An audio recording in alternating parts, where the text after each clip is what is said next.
seasonal movement. As shown in the figure 11 to 7, the ITCZ is not stationary. Its position changes seasonally due to difference and variation in the surface temperature.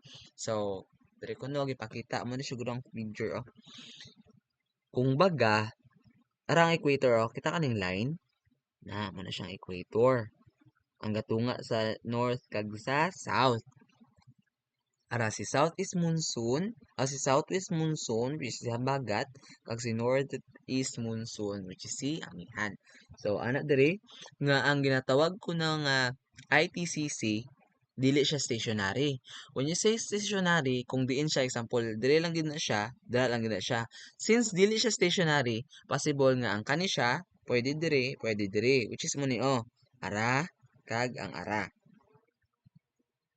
Ana siya. So di siya stationary, so meaning dili siya permanente nga dra stay. Galain-lain siya depende daw sa surface temperature or ang sa kabugnawon kag kainiton sa surface or sa duta.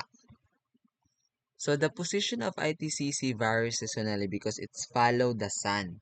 It moves north during summer in the sa northern hemisphere which is sa June, July, August, and south during winter in the northern hemisphere, December and January.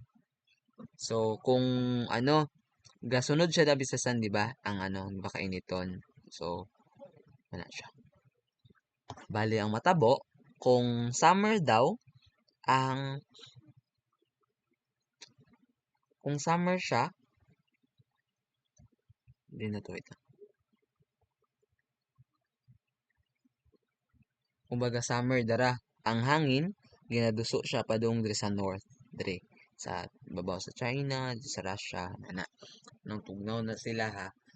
Kung summer sa tuwa, tugnaw sila. June, July, August. Kung sa south na po, if during winter,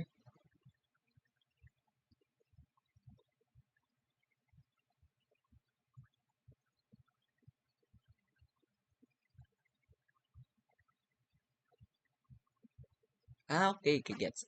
Di ba mo na siyang northern hemisphere, then southern hemisphere. Di ba kay gasunod siya sa sun. Kumbaga ang matabo, if summer sa diri sa north, ang hangin kakadto gina diri kay namin din sa diri ang init. So, dili na siya. Muna siya sa June, July, August. Kakadto na siya diri.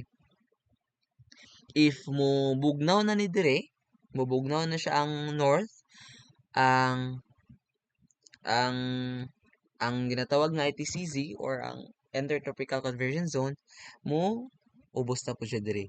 Tapos may hangin po na so mo stop na siya diraanan. Kung example, kung init sa India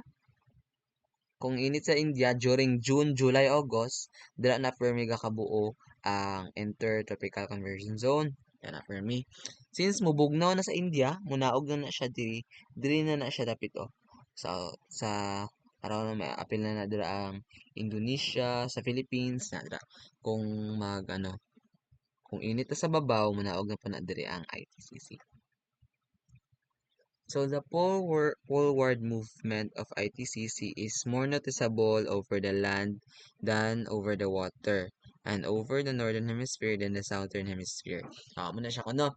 Bali ang movement kuno sang ITCC mas halata bala, mabalaan nimo kung mas mabalaan nimo kung sa yuta kaysa sa tubig. Muna siya nga mas mabawa na to kung may low pressure na siya if diri siya sa babaw kay damo diri yuta. In the other side, sa kung padalom na, diri na sa dalom, laban man tubig. So, di siya noticeable. So, tandaan nimo per me, mas noticeable ang movement sang ITCC o ang poleward movement, ang pababaw yaman na, kung naalaban sa duta kaysa sa tubig. During July and August, the ITCC is situated between 5 degree to 15 degree north of the equator over the Atlantic Ocean and Pacific Ocean. Over land masses of Africa and Asia, it's further north, it may move up to north of the equator.